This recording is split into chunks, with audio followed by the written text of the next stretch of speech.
मेरे प्रिय दर्शकों सभी को राधे राधे। पुनः उपस्थित हुआ हूँ अपनी रचना महाकाव्य श्री हरिमाया चरित का गान करने के लिए। आप सबका पुनः स्वागत है। पिछले एपिसोड में हमने बताया कि नलकूब और मणिग्रीव दो बालक थे कुबेर के, जिनको नारद जी का श्राप मिला था और वो अर्जुन के वृक्ष बनकर नंद जी के दरवाजे पर खड़े हुए थे। भगवान कान्हा की चरण रज पाकर और भगवान ने उन्हें मुक्त कर दिया। वो अपने स्वस्वरूप में आ गए और अपने पिताजी के पास चले गए। यहीं से कथा का पुनः प्रारंभ होता है। आइए श्रवण करते हैं। नलकूबर मणिग्रीव दो गए पिता पहि धाई, कृपा जानि निज सुतन हित हिय कुबेर हरसाई। कृपा जानि निज सुतन हित हिय कुबेर हरसाई। नलकूबर और मणिग्रीव दोनों दौड़कर अपने पिता के पास आ गए। अपने बालकों पर भगवान की कृपा को जानकर धन देवता कुबेर जी को अपार हर्ष हुआ। अब वो तो मणिग्रीव और नलकूबर दोनों चले गए। अब वृक्ष के गिरने की ध्वनि अब सुनाई पड़ी गांव वालों को कि गिरनी धरनी पर वृक्ष के शब्द भयो अति घोर। भागे लोग आए इतै जहाँ पर नंद किशोर। भागे लोग आए इतै जहाँ पर नंद किशोर। जब गिरने का शब्द हुआ कि वृक्ष गिर गए हैं तो वहाँ लोग दौड़ के आए और देखा वहाँ पर वृक्ष गिरे पड़े हैं, उनके बीच में कान्हा जी बैठे हुए हैं और सब दौड़ पड़े। यहाँ तक कि नंद बाबा भी दौड़ते हुए आ रहे हैं। नंद बाबा दौड़ती चली आए, डोरी छोरी कान्हा ही लाए। घर ते निकरी मातु अब आई, देख दृश्य यहायती कुलाई। नंद बाबा जी ने कान्हा को अपने हृदय में चिपका लिया। अब माता यशोदा भी घर से आ गई और ये दृश्य देखकर बहुत व्याकुल हो गई। निज कान्हा लई चूमन लागी, कहन लगी मोरे मति आगी। कान बांधी मैं कीन कुरी थी, एही जग मुँह लुकाई कहाँ जीती। वो कान्हा को गोदी में लेकर चूमने लगी और कहने लगी मेरी हिम्मत में आग भरी हुई है। कान्हा को बांधकर मैंने पुनः ये कुरीति की है। कितनी बार मेरा कान्हा बच चुका है। अब तो कुछ हो जाता तो मैं अपने मुंह को छुपाकर कहाँ संसार में रह पाती। दैव बचावहि बारहि बारा, कुशल जानि मम राज तुलारा। पुनि पुनि काहि निहारहि लाला, धन्य धन्य शिव जगत कृपाला। यशोदा कहने लगी हे देव, आप मेरे कान्हा को बार बार बचाते हैं, मेरे राज दुलार को आप कुशल रखते हैं। अब ये कहकर अपने बालक को बार बार निहारती है और शिव की स्तुति करती है, प्रार्थना करती है हे भगवान शिव, आपने मेरे लाला की रक्षा की। हरि जानहि ममता महतारी, हसे गोद मई दई कर तारी। हरि जानहि ममता महतारी, हसे गोद मई दई कर तारी। भगवान माँ अपनी माँ की ममता को जानते हैं। वो गोद में ताली बजा बजा के हंस पड़े। अभी छोटे हैं लेकिन अब भरी प्रेम मातु अनुरागी, माखन कान्ह खिलावन लागी। माता अनुराग में बच्चे को ले आई और सबसे पसंदीदा चीज़ जो है, जो माखन है, वो माखन कृष्ण को खिलाने लगी।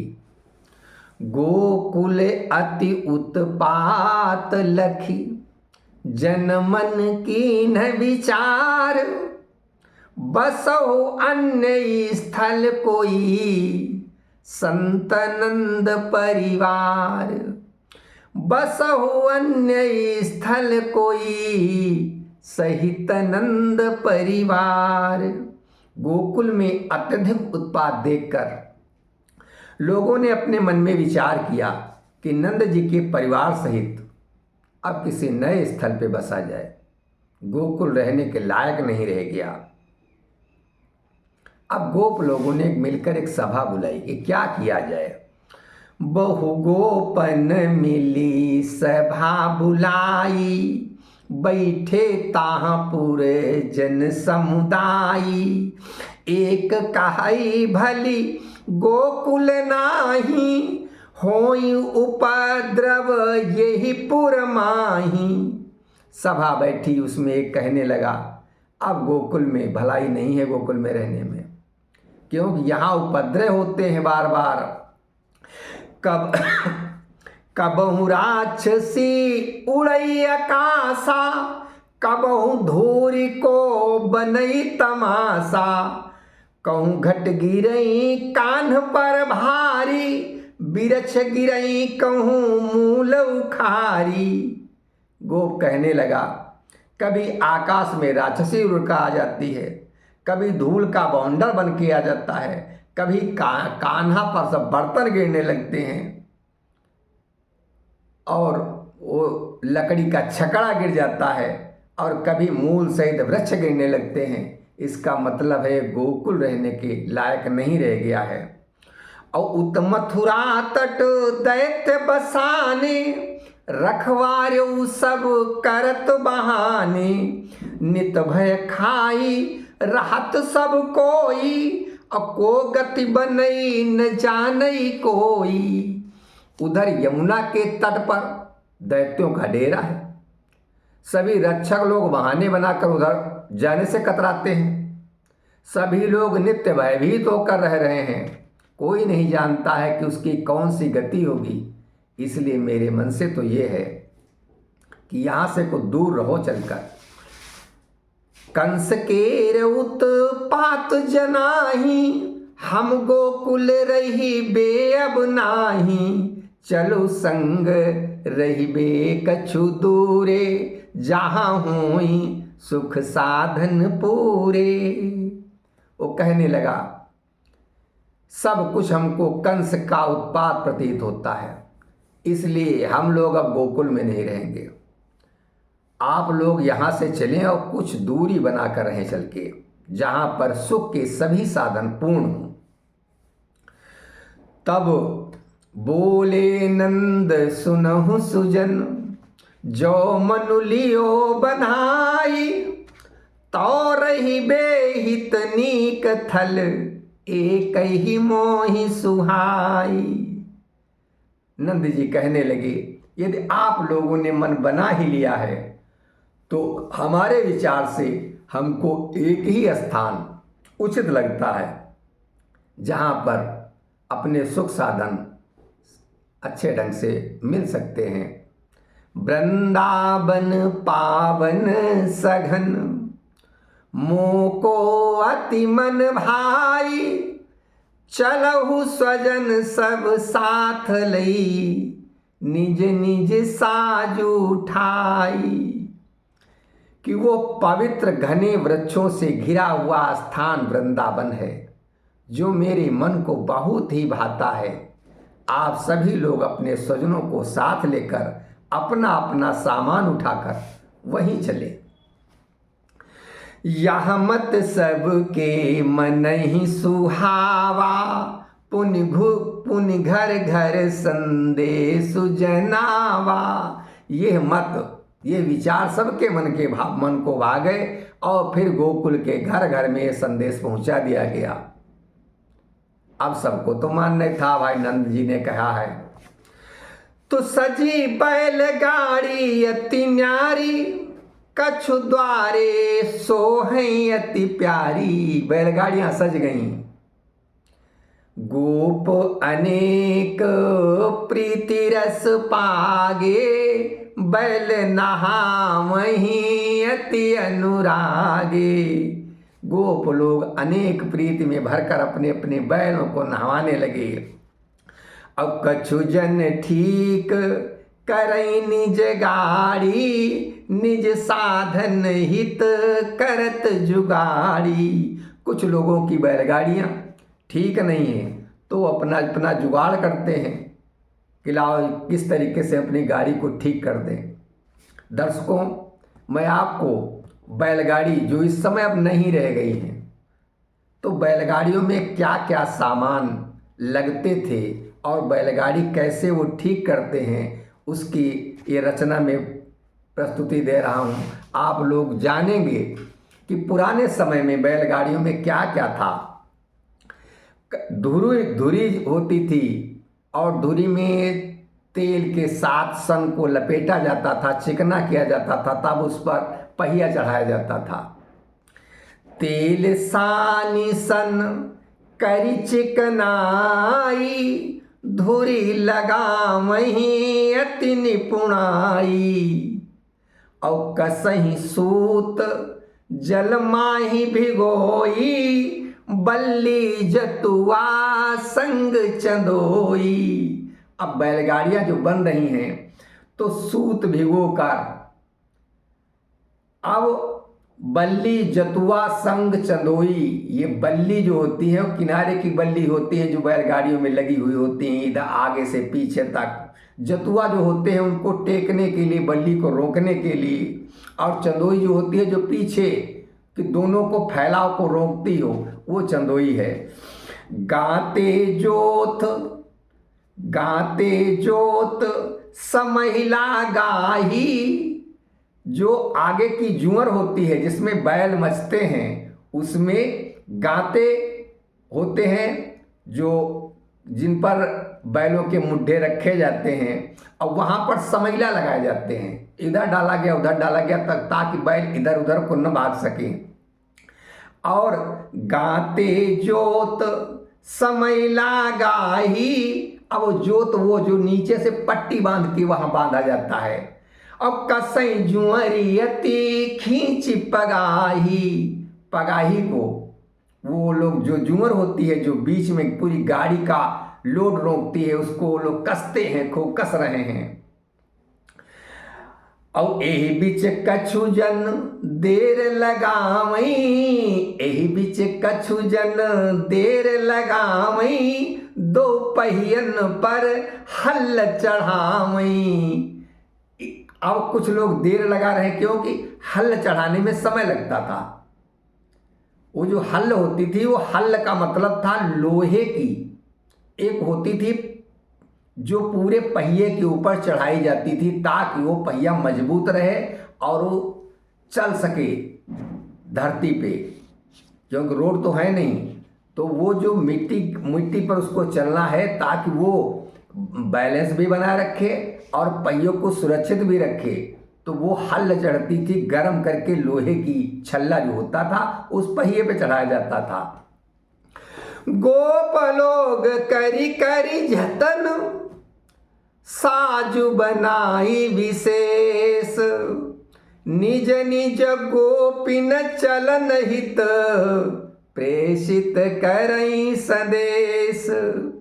गोप लोग अपना यत्न करके अपनी विशेष साज सज्जा बनाकर वो बैलगाड़ियों पे तान के सुंदर बना के और अपनी अपनी गोपिकाओं से जल्दी तैयार होने के लिए संदेश दे रहे हैं, जल्दी तैयार हो जाओ, सामान वामान भरो।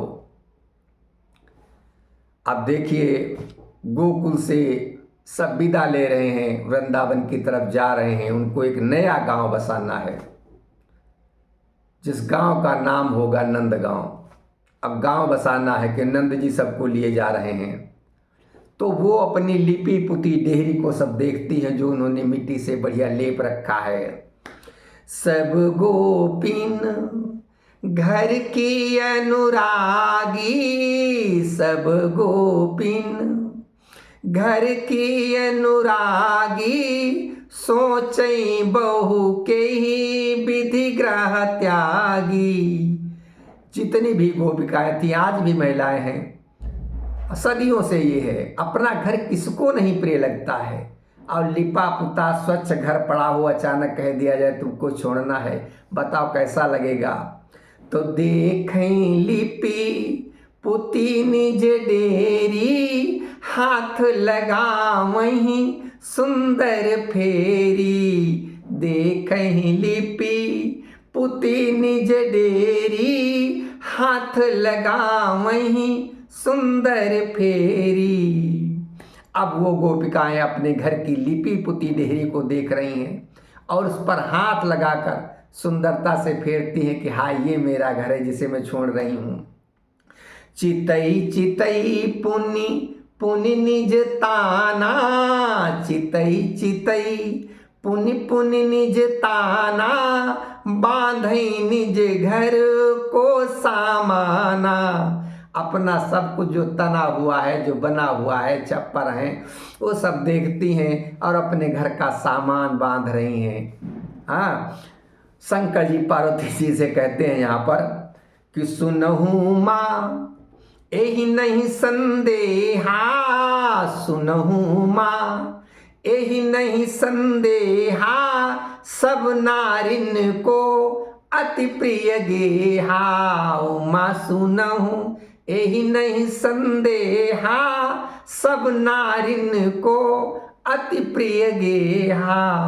शंकर जी पार्वती जी से कहते हैं इसमें कोई संदेह नहीं है कि सभी नारियों को अपना घर बहुत ही प्यारा होता है।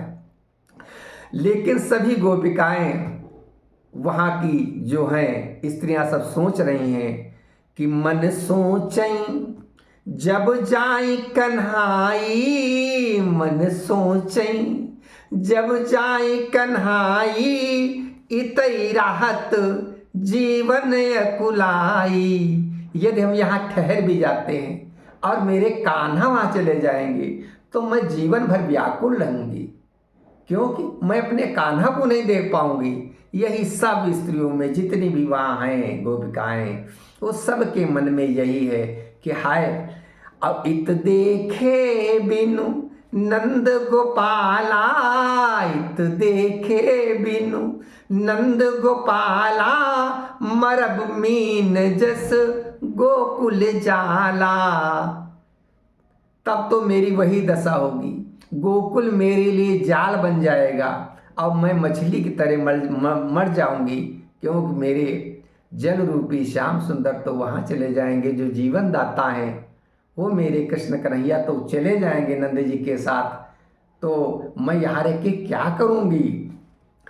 तो वो कहने लगी जहाँ मोहन जहाँ जसुदा माता, जहाँ मोहन जहाँ जसुदा माता, मोहिता है मिली है शुभ प्राता। वो कहने लगी जहाँ मेरे मोहन है और जहाँ मेरी माता यशोदा है वही मुझे शुभता का प्रभात मिलेगा। ऐसा सोचकर सोचही अस सब करही तैयारी, सोचही अस सब करही तैयारी, निज निज सुंदर बसन संवारी। ऐसा सोचकर सभी तैयारियां कर रही हैं, अच्छे अच्छे कपड़े पहन रही हैं। शंकर जी पार्वती जी से कहने लगे सुनहु उमा सब गोपजन, भारी भारी सब सामान, और चले नंद के साथ अब निज निज तानि बितान, निज निज तानि बितान। शंकर जी कहते हैं हे पार्वती सुनो, अब सभी गोप लोग अपनी अपनी बैलगाड़ियों पर सामान भरकर तथा उस पर अपनी अपनी छाया तान कर नंद जी के साथ चल दिए। यही कथा रविदास जी मीरा जी को सुना रहे हैं। यही कथा सुखदेव जी राजा परीक्षित को सुना रहे हैं। यही कथा नैमिष में सूत जी सुना रहे हैं सौनकादिक ऋषि को।